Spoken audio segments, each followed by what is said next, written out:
పట్టభద్రుల ఎమ్మెల్సీ ఉప ఎన్నికలో మీ అందరికీ తెలుసు 2021లో జరిగిన ఎన్నికల్లో ఇదే ఆర్జాలబాయి దగ్గర ఎన్నికల కౌంటింగ్ జరిగింది. ఆ ఎన్నికల కౌంటింగ్ జరిగినటువంటి క్షణంలో బోగస్ ఓట్ల ద్వారా 100 కోట్ల రూపాయలు పెట్టి అక్రమంగా పల్లా రాజేశ్వర రెడ్డి గారు మన మీద 5-6 వేల ఓట్ల తేడాతో గెలవడం జరిగింది. సోదరులారా, ఆ రోజు మీ అందరి బలమున్నా, మీ అందరి ప్రేమ ఆశీస్సులు ఉన్నా తీన్మార్ మల్లన్న టెక్నికల్ గా గెలవలేకపోయింది. సోదరులారా, అయినా ఇక్కడ ఓడిపోయినా ఏ ఒక్క రోజన్న తీన్మార్ మల్లన్న తన పోరాటం ఆపిండా? ఒక్క రోజన్న ఖాళీగా ఉన్నాడా? ఈ ప్రజల కోసం పోరాడుతూనే ఉన్నా, కొట్లాడుతూనే ఉన్నా. ఈ సమయంలో సోదరులారా, నాకు మీ లెక్కనే మీ కుటుంబాలు ఉన్నాయి, నాకు మీ లెక్కనే పిల్లలు ఉన్నారు, నాకు అమ్మా నాన్న ఉన్నారు. వాళ్ళని నిమ్మలంగా చూసుకోవాలి, వాళ్ళు సంతోష పెట్టాలి, వాళ్ళ కుటుంబం వాళ్ళు కూడా హ్యాపీగా ఉండాలని కోరిక నాకుంది. కానీ సోదరులారా, ఎవరో ఒకరు బయటికి రాకపోతే, ఎవరో ఒకరు కొట్లాడకపోతే, ఈ సమాజానికి జరుగుతున్నటువంటి అన్యాయాన్ని ఎదురించకపోతే ఎవరు చేస్తారు? మీరు అందరూ ఒకసారి ఆలోచన చేయండి. అందుకోసమే నేను ప్రతిరోజు కేసీఆర్ 10 ఏళ్ల కాలంలో, ముఖ్యంగా 2021 తర్వాత పీక్ స్టేజ్ లో ఉన్నప్పుడు నేను ప్రతిరోజు నా బిడ్డల ముఖం చూసుకొని బయటికి వెళ్తుంటే ఇదే ఆఖరి రోజు బిడ్డ అని చెప్తుంటే, ఆ రకంగా కొట్లాడిన సోదరులారా, మీ అందరి బలంతో, మీరిచ్చినటువంటి ఒక ధైర్యంతో తీన్మార్ మల్లన్న ప్రాణాలకు తెగించి కొట్లాడిండు. ఇదే తీన్మార్ మల్లన్న నా ఇంటి పంచాయతీ కోసం కొట్లాడలే, నా గెట్టు పంచాయతీ కోసం కొట్లాడలేదన్నా, ఈ ప్రజల ఉద్యోగాల కోసం కొట్లాడినా, ఈ ప్రజల హక్కుల కోసం కొట్లాడినా, మీ భూముల కోసం కొట్లాడినా, మీ పిల్లలకు రావాల్సినటువంటి స్కాలర్షిప్ల కోసం కొట్లాడినా సోదరులారా. కానీ ఏ ఒక్క రోజు కూడా చాలా బాధాకరమైన విషయం ఏంటంటే, నా పిల్లలకు ఆరోగ్యం బాగలేకపోతే కూడా హాస్పిటల్ పోకుండా వేరే పిల్లల బతుకులు మారాలని తిరిగినన్నా. మీరు ఒక్కసారి ఆలోచన తీసుకోండి సోదరులారా. ఇవాళ ఈ తీన్మార్ మల్లన్నను ఓడించడానికి, ఈ తీన్మార్ మల్లన్నను ఎట్టి పరిస్థితిలో చట్టసభకు రానియొద్దని 100 కోట్ల రూపాయలు పెట్టి ఇలా ఓట్లు కొంటామని తిరుగుతా ఉన్నారన్న.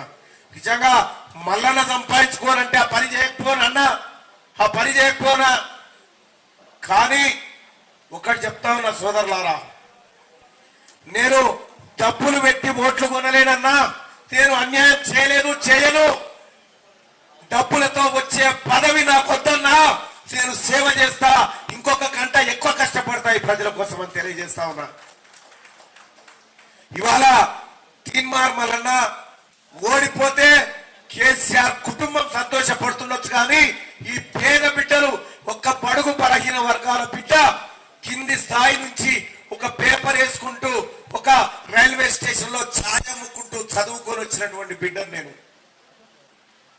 ఇలా వస్తున్నటువంటి క్రమంలో పట్టభద్రుల ఎమ్మెల్సీ ఎన్నికలు నేను నిలబడితే ఇదే కేటీ రామారావు ఏమంటా ఉండన్నా, వాళ్ళ అభ్యర్థంట బిట్స్ పిలానీలో చదివిండట.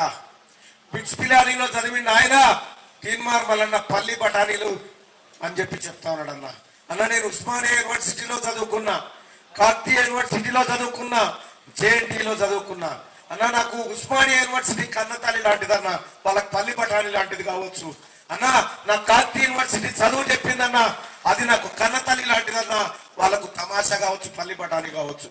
సోదరులారు, ఒక మాట చెప్తా ఉన్నా, ఇదే యూనివర్సిటీ లేకపోతే, ఇదే మహాత్మా గాంధీ యూనివర్సిటీ లేకపోతే, ఇదే ఉస్మానియా లేకపోతే, ఇదే కాకతీయ యూనివర్సిటీ లేకపోతే తెలంగాణ రాష్ట్రం వచ్చేదేనన్నా. పిల్లలు కొట్లాడకపోతే వాళ్ళు ఒంటి మీద కిరోసిన్ పోసి తరగబెట్టుకొని చనిపోయారన్నా. వాళ్ళని అవమానం ఇచ్చే విధంగా ఇలా ఉస్మానియా యూనివర్సిటీలో చదివిన వాళ్ళని, కాకతీయ యూనివర్సిటీలో చదివిన వాళ్ళని, జేఎన్టీలో చదివిన వాళ్ళని, మహాత్మా గాంధీ యూనివర్సిటీలో చదివిన వాళ్ళని పల్లి బఠానీ గాలని కలవకుండా తారక రామారావు అవమానిస్తా ఉంటే ఈ బిడ్డలు చేసిన త్యాగాలని వాళ్ళకి కనిపిస్తలేవా అని చెప్పి నేను ఒకసారి మీ అందరు గుర్తు చేయదలుచుకున్న సోదరులారా. అన్న, ఇక్కడ అవమానం ఓవైపు తీన్మార్ మల్లన్న ఈ స్థాయికి వస్తే కనీసం మా కాంగ్రెస్ పార్టీ గుర్తించి, మా నాయకత్వం గుర్తించి, ఒక సోదరుడు ప్రజల కోసం కొట్లాడేటోడు కాంగ్రెస్ పార్టీ నన్ను గౌరవించుకుందన్న, వామపక్ష పార్టీలు నాకు అండగా నిలబడ్డాయన్న. ఇన్ని అండగా నిలబడితే ఇవాళ కేటీ రామారావు మాట్లాడుతా ఉన్నాడు ఏమని అన్నా, తీన్మార్ మల్లన్న బ్లాక్ మెయిలర్ అని మాట్లాడుతున్నా. నా ఆస్తులు ప్రభుత్వానికి రాసిచ్చినన్నా బ్లాక్ మెయిలర్ ఇట్లుంటాడా అన్న ఎక్కడన్నా? ఒక్కసారి ఆలోచన చేసుకోండి. మీరు చేసిరన్నా ఈ ప్రజల కోసం. నేను నా బిడ్డకు వచ్చిన కష్టం ఏ బిడ్డకు రావద్దని 200 మంది పిల్లలకు ఆపరేషన్లు చేయించినన్నా నేను తీన్మార్ మల్లన్నని.